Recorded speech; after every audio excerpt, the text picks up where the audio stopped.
ओम विष्णुदेवाय नमः। बृहस्पति भगवान की जय, विष्णु भगवान की जय। आज बृहस्पतिवार है। आज बृहस्पतिवार की कथा हम लोग पढ़ेंगे। कथा आप सुनिएगा।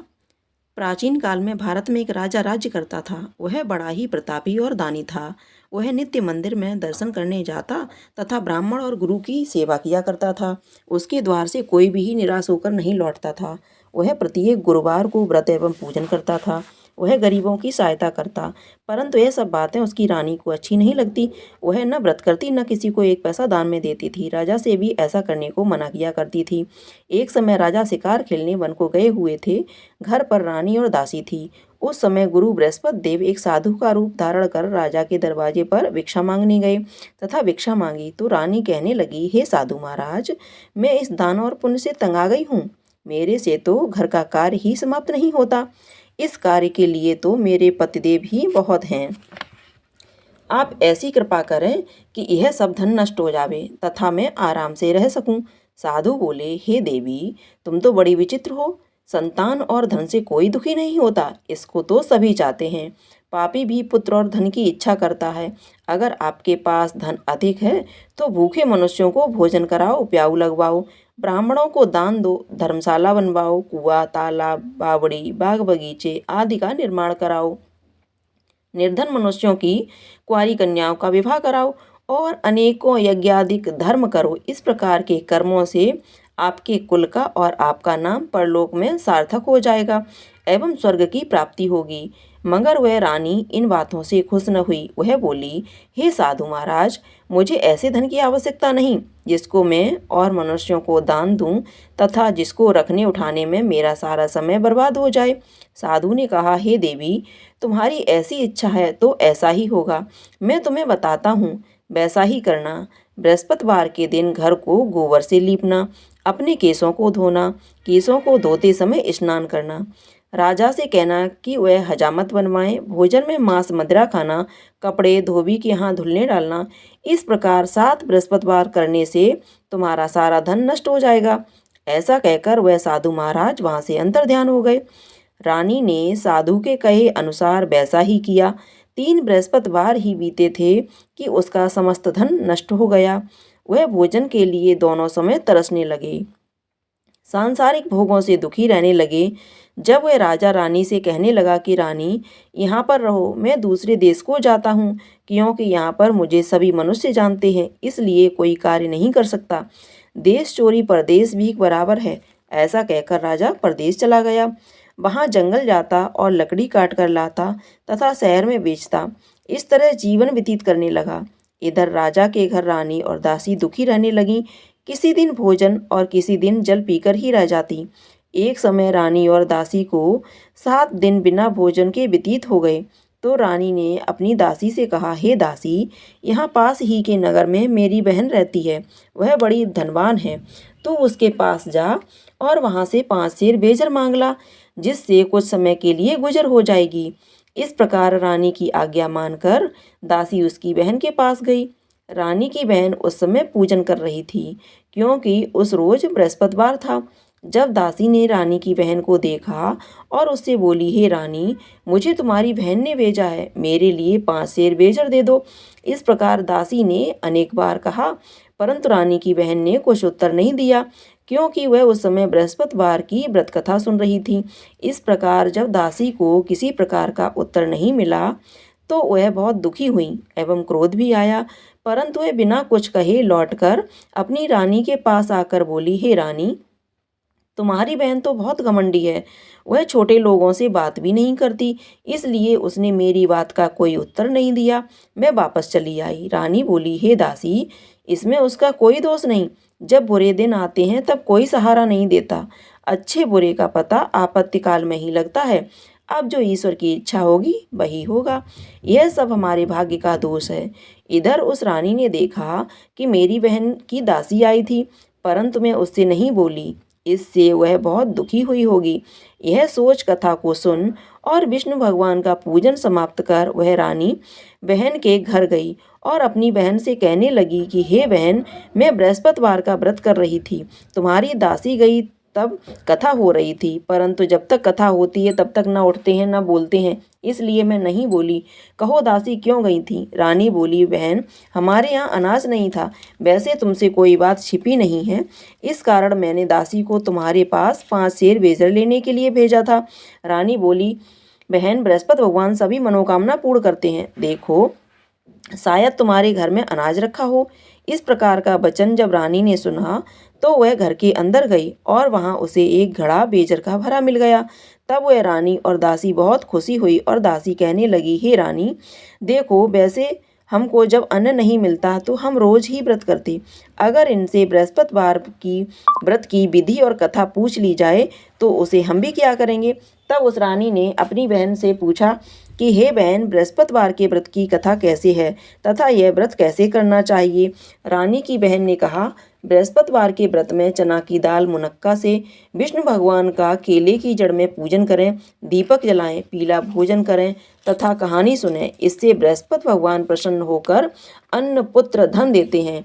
इस प्रकार रानी और दासी दोनों ने निश्चय किया कि बृहस्पति भगवान का पूजन जरूर करेंगे। 7 दिन बाद जब बृहस्पतिवार आया तो उन्होंने व्रत रखा। गुड़साल में जाकर चना गुड़ बीन लाई तथा उसकी दाल से केले की जड़ का तथा विष्णु भगवान का पूजन किया। अब पीला भोजन कहाँ से आए, बेचारी बड़ी दुखी, परंतु उन्होंने व्रत किया था, इस कारण गुरु भगवान प्रसन्न थे। 2 थालों में सुंदर पीला भोजन लेकर आए और दासी को देकर बोले, हे दासी तुम्हारे और रानी के लिए भोजन है, तुम दोनों कर लेना। दासी भोजन पाकर बड़ी प्रसन्न हुई और रानी से बोली, चलो रानी जी भोजन कर लें। रानी को इस विषय में कुछ पता नहीं था, इसलिए वह दासी से बोली, तू ही भोजन कर, क्योंकि तू हमारी व्यर्थ में हंसी उड़ाती है। दासी ने कहा, एक महात्मा हम दोनों को 2 थाली में भोजन दे गया है, इसलिए हम और तुम दोनों ही साथ साथ भोजन करेंगे। इस प्रकार रानी और दासी दोनों ने गुरु भगवान को नमस्कार कर भोजन आरंभ किया तथा अब वह प्रत्येक बृहस्पतिवार को गुरु भगवान का व्रत और विष्णु पूजन करने लगी। बृहस्पति भगवान की कृपा से फिर रानी और दासी के पास धन हो गया। रानी फिर उसी प्रकार आलस्य करने लगी।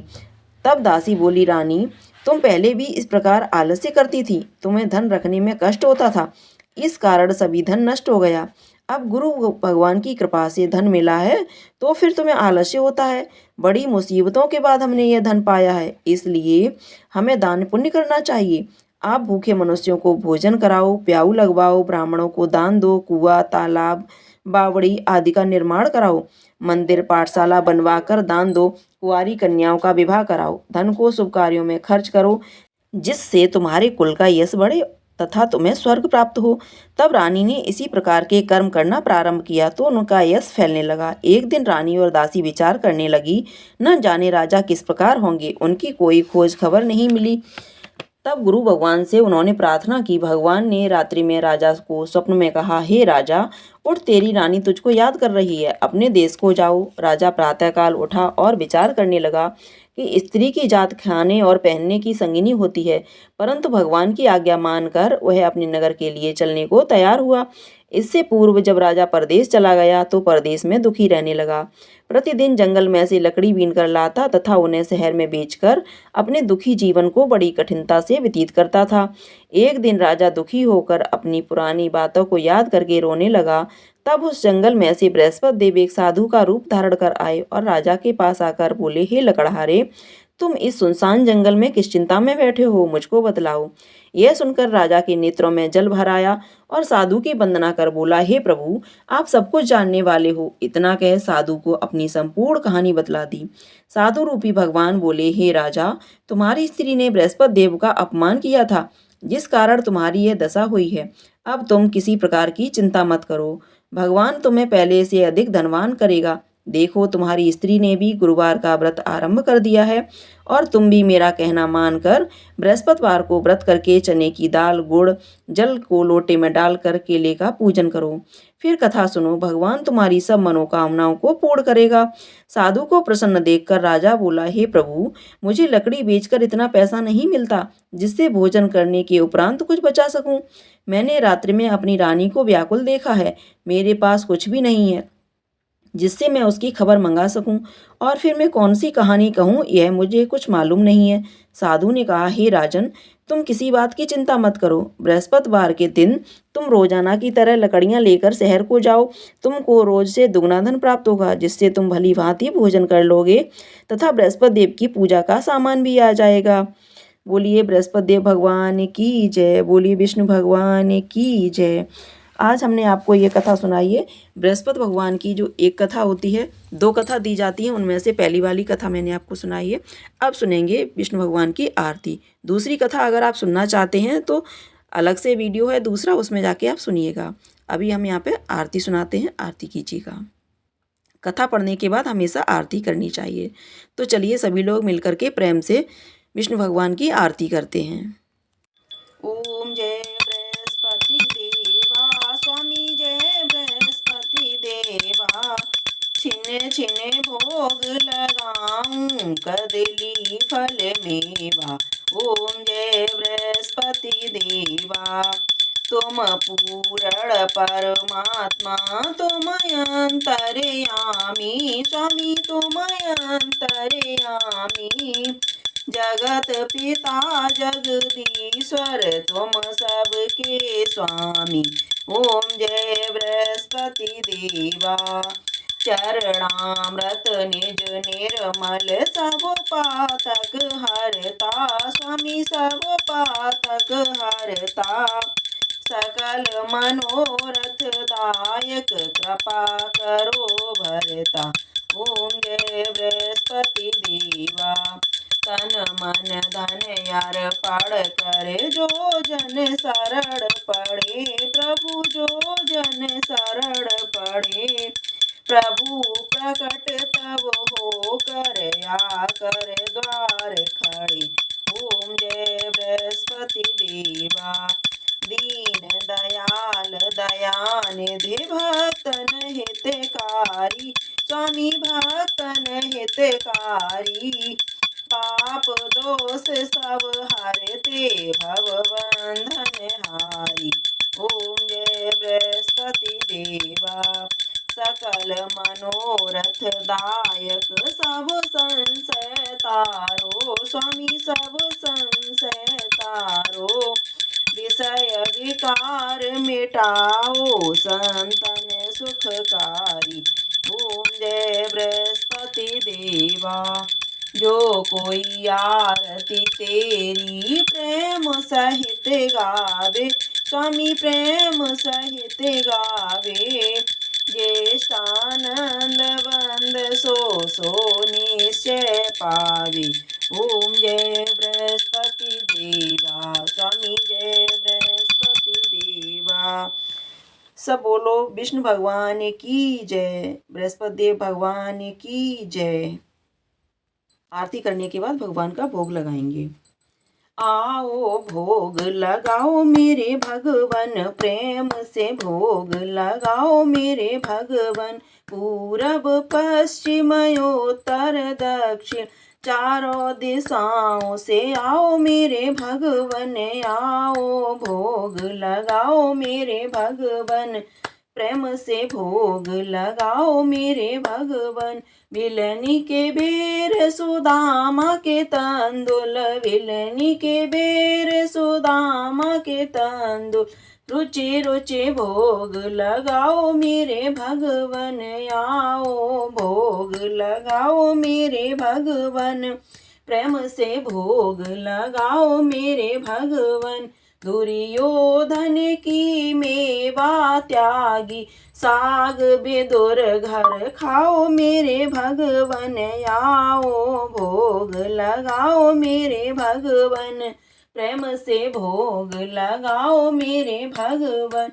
मैं मूरख खल कामिन भगवन, मैं मूरख खल कामिन भगवन। भूल की क्षमा मांगते भगवन, भूल की क्षमा मांगते भगवन। आओ भोग लगाओ मेरे भगवन, प्रेम से भोग लगाओ मेरे भगवन। विष्णु भगवान की जय, बृहस्पति देव भगवान की जय। अगर आपको यह कथा आरती पसंद आई हो, भोग पसंद आया हो, तो कमेंट बॉक्स में जा कर के विष्णु भगवान की जय अवश्य लिखिएगा। साथ ही साथ वीडियो को लाइक कीजिएगा, शेयर कीजिएगा। अगर आपने अभी तक चैनल को सब्सक्राइब नहीं किया है तो चैनल को सब्सक्राइब करके बेल आइकन को अवश्य दबा दीजिएगा ताकि आप इसी तरह की कथाएं समय से सुन सकें। धन्यवाद।